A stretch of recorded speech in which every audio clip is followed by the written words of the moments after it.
完了！我靠！今天换这个阀门比我岁数都大，这还不是关键的，最关键的是换着换着，本来是没水，捅了一下来水了，还关不住了。你们这地下室没有往外租是吗？我住啊，也有人住。今天让你们看看，石家庄竟然还有这种房子，不知道你们的城市或者同行的师傅有没有见过这种？楼上一套房，地下室一套房，户型啥的都一样，这不妥妥的2套房吗？这算不算买一赠一？这阀门可换不了啊，应该是没锈。这太难了，这不会断球了吧？没有。像这种阀门敢不敢换？要如果说换的话，多少钱合适？铁子们报价吧！这糗的太严重了，试试吧。哦，这是个排污泵，对吧？直接抽上来，后边的管子不要了是吧？对，后边管子不要，那么到时候我得接。啊，行，我试试啊。啊，如果说不转的话，就这样。这个管道里边现在没有水是吧？对，没水，都以为关了，没想到啊，里边就是没水。这种管子也能堵住，堵得连个孔都没有了，一滴水都没有。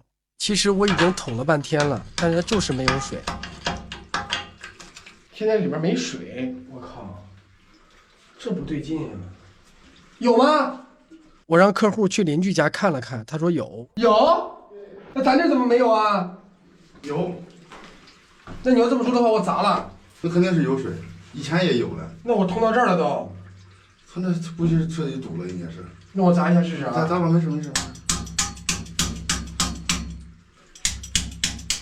哦，好像真有了。我一边下对吧？关水！啊，里边堵死了！完了！我靠！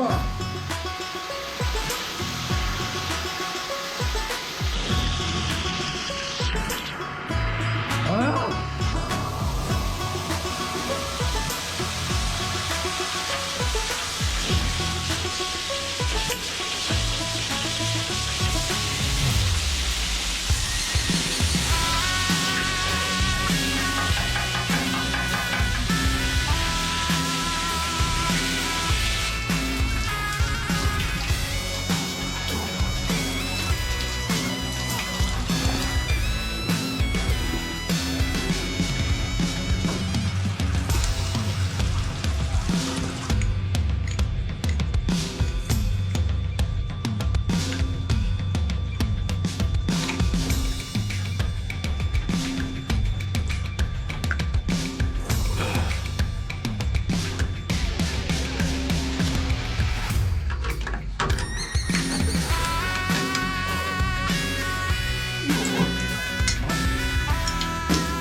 ！OK， 很好。